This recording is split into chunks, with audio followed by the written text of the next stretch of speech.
All right, so I'll get my least favorite storylines out of the way first. Josie, is she going to be a pussycat or is she going to have her solo career? I don't care. I wish she'd move away instead so the show didn't have to follow her anymore. I love her mom. I think she's a very interesting character, the mayor. I really liked her dad, that one episode we got of him.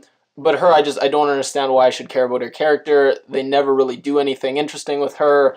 I just wish the show would just move away from her, but I know we gotta periodically go back to her, just keep that plate spinning, so it is what it is. Okay, Betty's brother Chick. At first, I liked that he was unlikable because I thought if he was just going to be the sweet, innocent, pure, long-lost brother, that was going to be a boring storyline of them just reconnecting and bonding.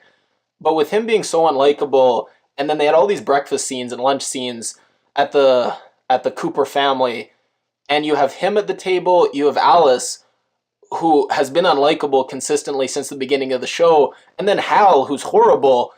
He's kind of funny. I like the actor, but by God, is his character awful. In this episode, just the hypocrisy, he got so upset about his daughter maybe committing quasi-incest with Jayson, and then he's going to commit even worse incest with Cheryl's mom. Just makes no sense. So when they all get at the table and then Betty's just there, God, it's just unlikable overload. It's too much. And I'll say, at first I thought I was going to hate this storyline. I thought it was such a ripoff of One Tree Hill Psycho Derek, especially when he was standing over her, looking at her creepily. But I really like where they decided to take it. It was unpredictable. I would never predicted that he would start getting her into webcamming or prostitution or whatever he's going to get her into for her to kind of explore this dark side of herself. So it is interesting. It's something I am looking forward to. So that is a positive note.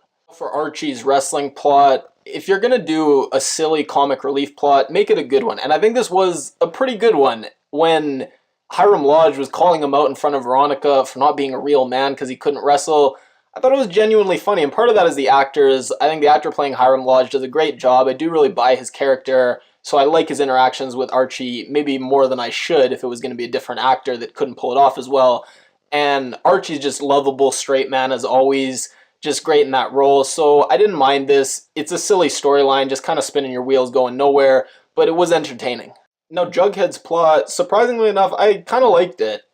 It's interesting, we've come so far from the Serpents being the shadowy organization. Now they're a Native American gang formed to defend themselves from white oppression.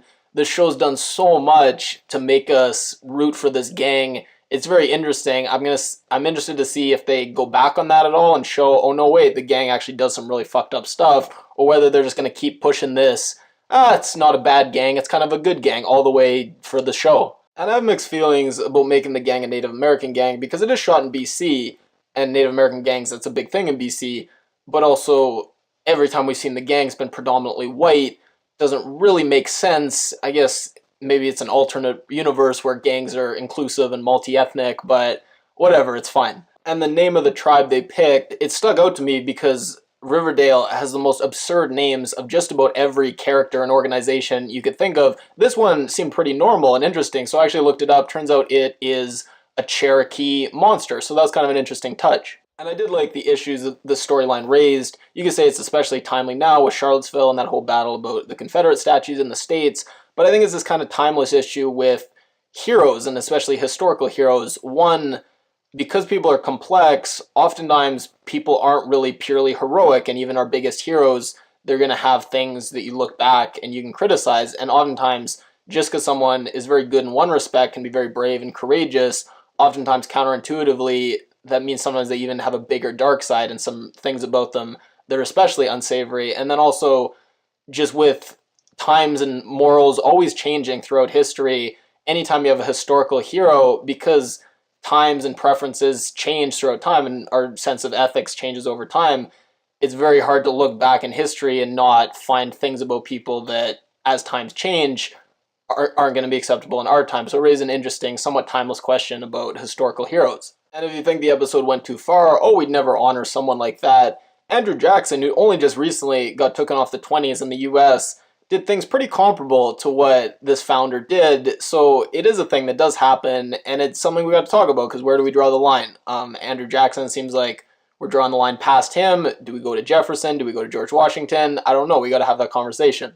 And I will say, I do think it's ironic that Topaz says to Jughead, this wasn't your story to tell, when she's playing a Native American when she's not Native American. So I guess maybe it's okay because she says, oh, well, she's also from a group that experiences depression. But it is interesting that a character who's playing a character of a certain race rather than someone from that race playing that race, she's actually, playing a stand-in for that race and criticizing Jughead with that line. So it's interesting. And I will say, I love the aesthetic touches when they lopped off the statue head. They didn't just do that, but they also splattered the fake blood on it as well. Riverdale is just always excellent with the cinematography, especially the fog in this episode. They do it a lot where they have the fog or they just blur the backgrounds, those kind of bokeh effects while the people's faces are really high def. And the colors, even the wrestling, just the matte and the pennies, just these deep blues. It's just aesthetically, mostly color-wise, I'd say, one of the best shows out there. A few final thoughts. Colonel Barnabas Blossom. Now, Blossom's a last name that any first name is going to be pretty funny, but I think Barnabas is probably as funny as it gets, and Hiram the Ram Lodge, that was a pretty funny nickname as well. And I didn't think it was possible, but Jughead's monologues, they're getting worse. Everything was the same, and yet nothing was the same. It's kind of like Dickens is the best of times, the worst of times, except with no literary value and less profound. And as far as ranking Riverdale references, they reference Snowpiercer in the movie Foxcatcher. I don't think they referenced them particularly well, but there were good things that they were referencing, so I'll let it pass. Worst reference, he has the physique of a 1970s porn star. I don't even know what that means. It doesn't make sense. Kevin has a better physique than Archie anyways, so just bad all around.